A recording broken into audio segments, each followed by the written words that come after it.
Withdrawing money from Klarna to your bank account is a straightforward process. Follow these steps to ensure a smooth transaction.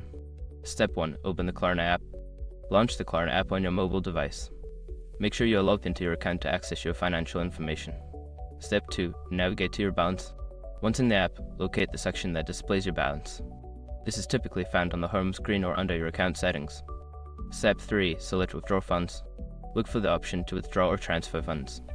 This may be labeled as withdraw, transfer to bank, or something similar. Tap on this option to proceed. Step 4. Enter bank details. You will need to input your bank account information if it is not already saved. Ensure that all details are accurate to avoid any issues with the transfer. Step 5. Confirm the withdrawal. Review the amount you wish to withdraw and confirm the transaction. You may receive a notification or email confirming that your request has been processed. Once you complete these steps, your funds should be on their way to your bank account.